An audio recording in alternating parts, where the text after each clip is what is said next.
નમસ્કાર. સંસ્કૃતિ આ શબ્દ આપણે કેટલી વાર સાંભળીએ છીએ ખરું ને? પણ એનો સાચો અર્થ શું?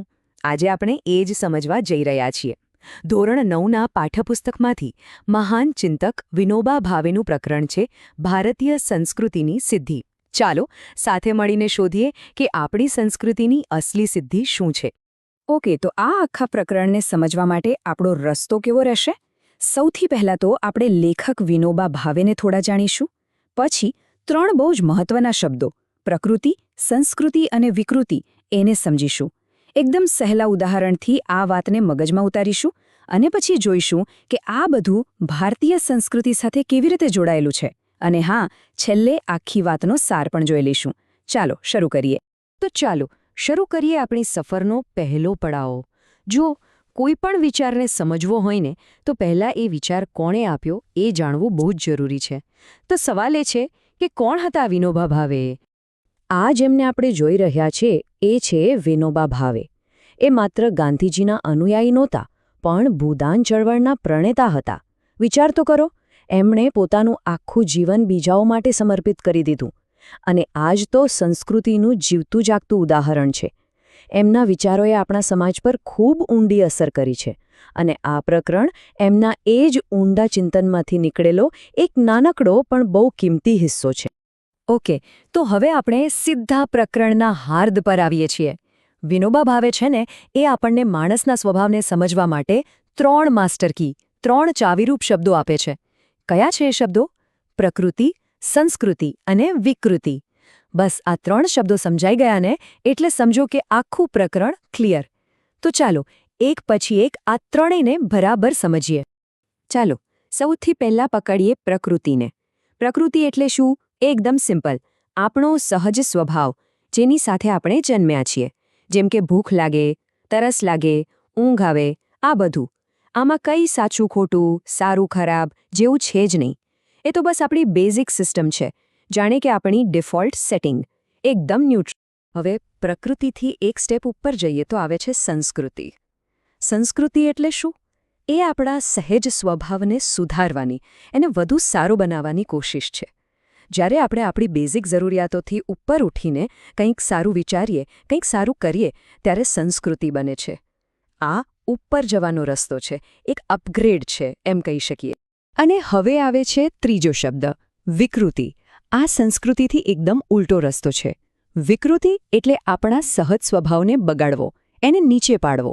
જ્યારે કોઈ માણસ પોતાના મૂળભૂત સ્વભાવથી પણ નીચે ઉતરીને વર્તન કરે, બસ એને જ વિકૃતિ કહેવાય.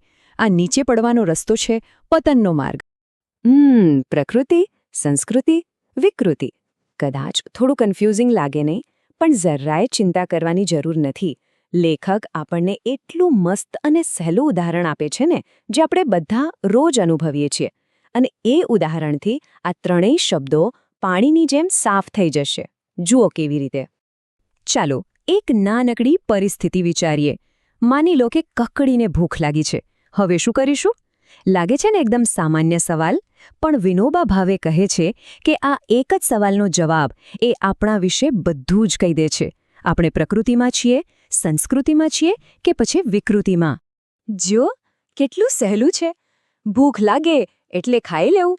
આ થઈ પ્રકૃતિ, એકદમ નેચરલ. પણ જો કોઈ બીજાના હાથમાંથી ઝૂંટવીને ખાય તો એ થઈ વિકૃતિ. અને પોતાની પાસે જે છે એમાંથી પણ બીજા ભૂખ્યાને વહેંચીને ખાવું, અથવા તો કોઈ મોટા કારણ માટે ઉપવાસ કરવો, બસ આ જ તો છે સંસ્કૃતિ. જોયું?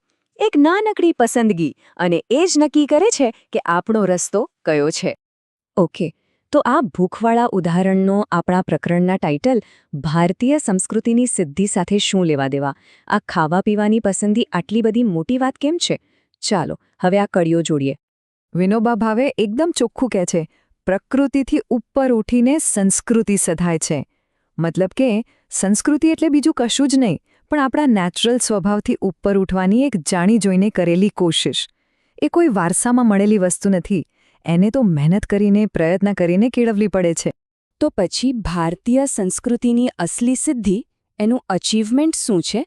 સિદ્ધિ એ છે કે આપણી સંસ્કૃતિએ હંમેશા વિકૃતિના રસ્તાને, એટલે કે નીચે પડવાના રસ્તાને નકાર્યો છે અને જાણી જોઈને સંસ્કૃતિનો એટલે કે ઉપર ઉઠવાનો રસ્તો પસંદ કર્યો છે અને ખાલી પસંદ જ નથી કર્યો, એને સતત વધુ સારો બનાવવાની કોશિશ પણ કરી છે. આ જે સ્ટેપ્સ દેખાય છે ને, એ જાણે સંસ્કૃતિના રસ્તાનો એક મેપ છે. જુઓ, સ્ટેપ 1 પહેલાં તો પોતાની પ્રકૃતિને ઓળખો. સ્ટેપ 2 પછી જે વિકૃતિ તરફ ખેંચે છે એને છોડી દો. સ્ટેપ 3 અને પછી જાણી જોઈને સારી આદતો એટલે કે સંસ્કૃતિને ડેવલપ કરો. અને સૌથી અગત્યનું સ્ટેપ 4, આ કોઈ એક દિવસનું કામ નથી, આ એક સતત ચાલતી પ્રોસેસ છે, જેમાં હંમેશા નવા પ્રયોગો થતા રહે છે. ચાલો, તો આ આખી વાતચીતનો નિચોડ શું નીકળ્યો? ફટાફટ આખા પ્રકરણના જે મુખ્ય મુદ્દાઓ છે એને એકવાર રિવાઇઝ કરી લઈએ. તો યાદ શું રાખવાનું છે? એકદમ સિમ્પલ. પ્રકૃતિ એ આપણો સહજ સ્વભાવ છે, ન્યુટ્રલ. વિકૃતિ એ સ્વભાવનો બગાડ છે, નીચે પડવાનો રસ્તો. અને સંસ્કૃતિ એ સ્વભાવનો સુધારો છે, ઉપર ઉઠવાનો રસ્તો. અને સિદ્ધિ શું છે? સિદ્ધિ એ જ છે કે વિકૃતિને છોડીને સતત સંસ્કૃતિના માર્ગ પર ચાલતા રહેવું. તો આખું પ્રકરણ સમજ્યા પછી એક સવાલ આપણી સામે આવીને ઊભો રહે છે. આપણા રોજિંદા જીવનમાં, આપણી નાની નાની પસંદગીઓમાં આપણે સૌ કયો રસ્તો પસંદ કરીએ છીએ? શું આપણે ખાલી પ્રકૃતિ પર જ અટકી જઈએ છીએ? કે પછી વિકૃતિ તરફ ઢળી જઈએ છીએ? કે પછી સંસ્કૃતિના માર્ગ પર ચાલવાની કોશિશ કરીએ છીએ? આનો જવાબ બીજું કોઈ નહીં પણ આપણે પોતે જ આપવાનો છે. વિચારવા જેવી વાત છે, ખરું?